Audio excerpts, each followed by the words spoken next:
इस मेज की ओर देखने से पहले, आपके पास आने वाली रोटी और दाखरस को आप उसको देखने से पहले आपका नजर अपने आप के अंदर देखना बहुत जरूरी है। इस मेज से जब शरीक होंगे तो प्रभु की सहभागिता को दिखाता है। अपनी जिंदगी भर आपकी सहभागिता केवल और केवल यीशु मसीह के साथ होना जरूरी है। हमारी जिंदगी में कहीं ना कहीं वेदियों को खड़ा करते हैं और उस वेदियों को खड़ा करते वक्त उसकी आचरण की एक शैली होती है। उस विशेष दिन उनका मिठाई, उस विशेष दिन उनकी वस्त्र को पहनकर मैं चलूंगा तो मैं जाने अनजाने उसी वेदी का सहभागी हो रहा हूं।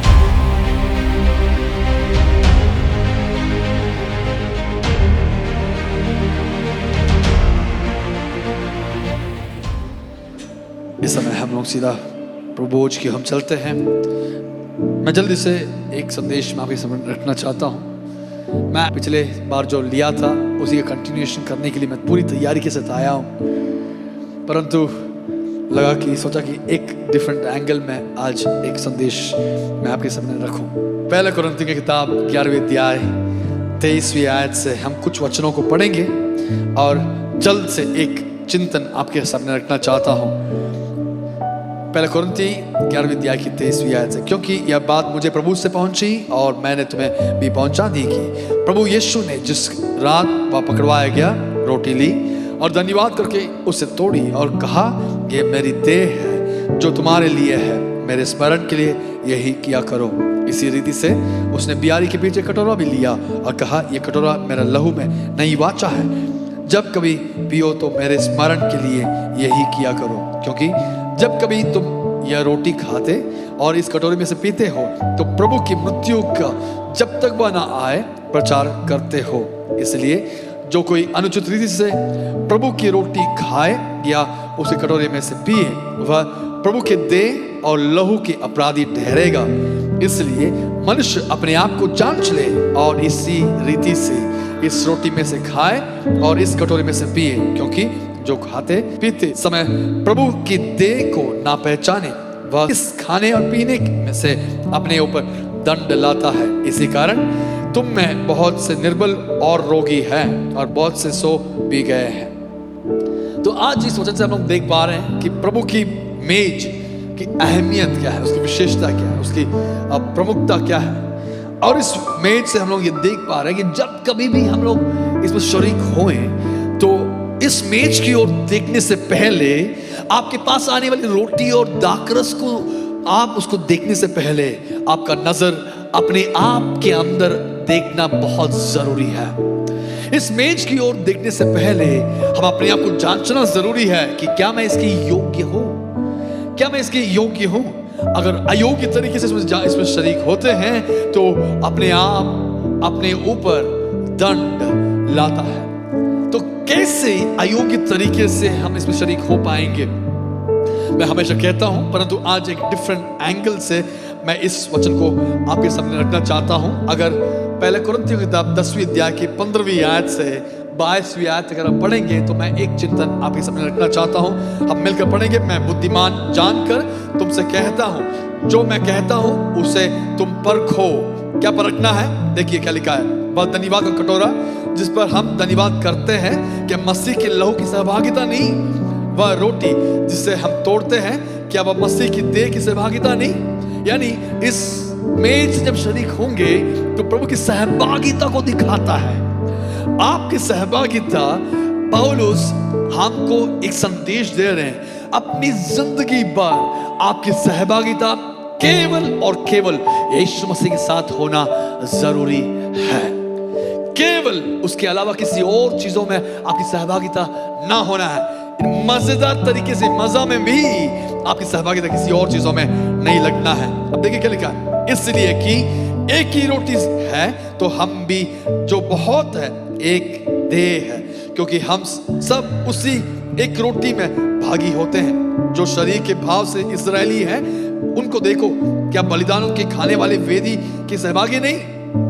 तो जो अन्य जाति की बलिदानों में जो खाते हैं वे लोग उसकी सहभागिता नहीं बनती है। फिर मैं क्या कहता हूं, क्या यह कि मूर्ति पर चढ़ाया गया बलिदान कुछ है?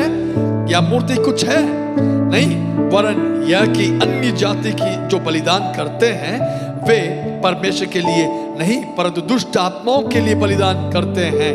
मैं नहीं चाहता हूं कि तुम दुष्ट आत्माओं की सहभागी हो।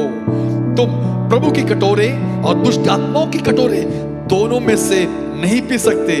तुम प्रभु की मेज और दुष्ट आत्माओं की मेज दोनों के साझी नहीं हो सकते। क्या हम प्रभु के क्रोध दिलाते हैं? क्या हम उससे शक्तिमान हैं? मैं इधर इन वचनों से, मैं जानता थोड़ा मेरी रफ्तार थोड़ा ज्यादा था, अब घर में जाकर के पहले कुरिन्थियों की किताब 10वीं अध्याय 15 से 22वीं आयत तक कृपया घर जाके एक और पढ़िएगा। पर मैं इसका एक चीज, एक अंश समझाना चाहता हूं।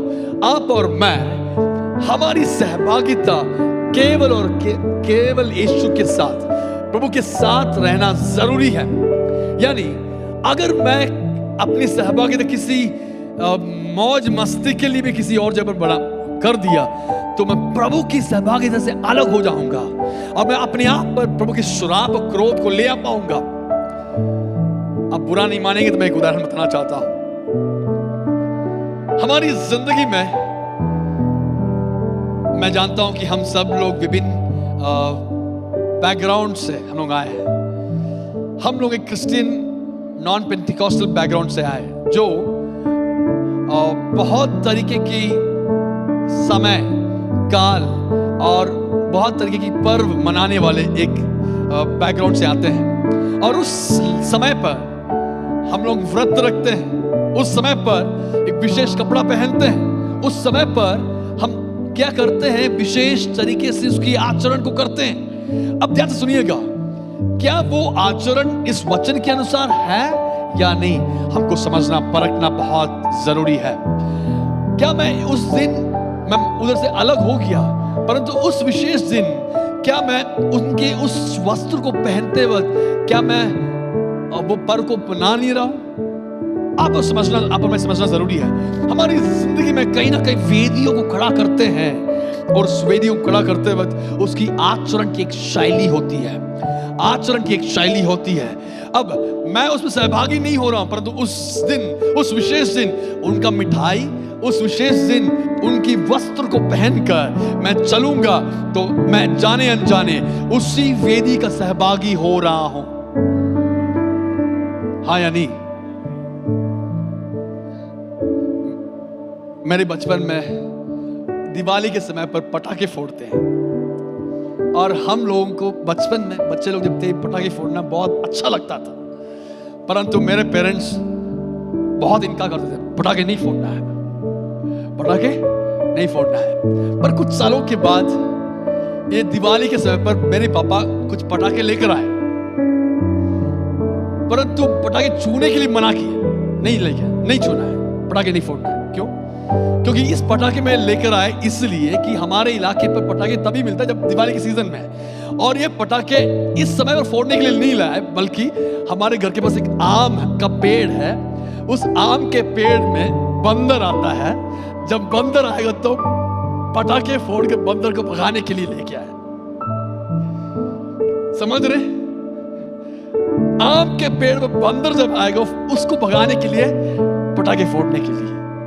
अब बताइए, मेरे घर में पटाखे फोड़े ही ना फोड़े, परंतु कौन से समय पर मैं फोड़ रहा हूं बहुत मायना रखता है। आप मेरे से सहमत हैं?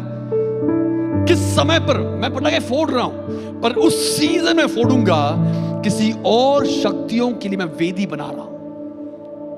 हाँ, पर बंदर को भगाने के लिए फोड़ रहा हूं तो वह एक वेदी नहीं है, बंदर को भगाने के लिए। समझ रहे हैं? एक ही चीज, परंतु उस सीजन में मैं आज आपको समझाना चाहता हूं कि हमारी जिंदगी में किस तरीके से अपने जिंदगी में परमेश्वर की वेदी बनाए रखना, बरकरार रखना बहुत जरूरी है।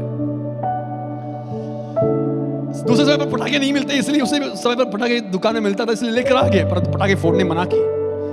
वेदी, हम शैतान की वेदी को नहीं बनाएंगे। अब पिछले हफ्ते क्या था? कोई एक त्योहार था, रंग है, तो कहीं ना कहीं आप और मैं समझना है, हम किसको प्रसन्न करने के लिए अपने जिंदगी में उस समय को लेते हैं। आप और मैं समझना है, ये परमेश्वर का मंदिर है।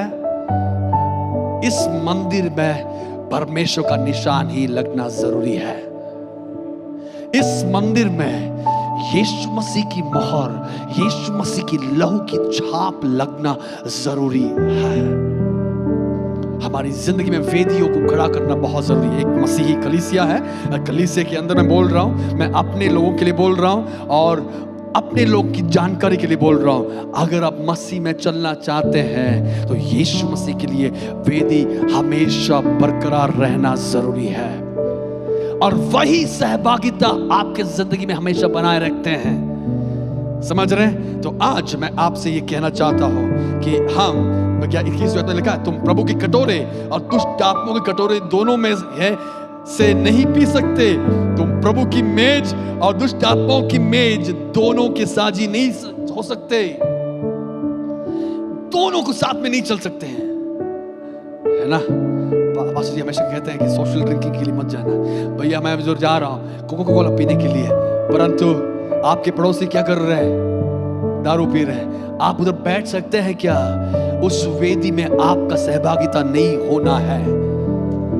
समझ रहे हैं? हालेलुया। उस वेदी में आपकी सहभागिता नहीं होना है। आपकी वेदी कहां पे खड़ा करना है? आपकी सहभागिता कहां पे है? अश्लील चीजों को देखने वालों के साथ आपकी सहभागिता नहीं होना है। आपके जिंदगी में बुरे रिश्तों की सहभागिता नहीं होना है। आज मैं आपसे कहना चाहता हूं, आपका शरीर पवित्र और परमेश्वर की मंदिर होने के कारण इस शरीर से पाप और पाप की क्रियाएं आपके शरीर से कभी नहीं होना है, ना इस शरीर उस वेदी की ओर नहीं जाना है। हालेलुया। आज मैं जानता हूं कि इस संदेश के साथ अयोग्य तरीके से हम कैसे शरीक हो सकते हैं। मैंने एक एंगल से समझाया कि आपकी वेदी कैसे बनाए रखना जरूरी है, आपकी पवित्रता कैसे बनाए रखना बहुत जरूरी है। उसके बिना हमारी जिंदगी में कभी नहीं होगा। हालेलुया। आज हम लोग प्रार्थना करेंगे। आज अपने आप को जांचिए, क्या मैं इस शरीर से कभी पाप कर रहा हूं या नहीं? मेरे आंखों से बुरी चीजों को देख रहा हूं या नहीं? यूट्यूब के चक्कर में, मौज मस्ती के, नाच के, डांसेस के, फिल्मी गानों के नाचों में क्या आप अपने आप को वेदी खड़ा कर रहे हैं, या परमेश्वर की पवित्र भवन, पवित्र मंदिर बनकर अपने आप को परमेश्वर की वेदी खड़ा करने के लिए तैयार है? आज हम लोग मिलकर प्रार्थना करेंगे। क्या को मत करें, अपने आप को जांचिएगा, अपने आप को परखिएगा और बताइए, प्रभु आपके लहू से एक और बार धोकर पवित्र कीजिए।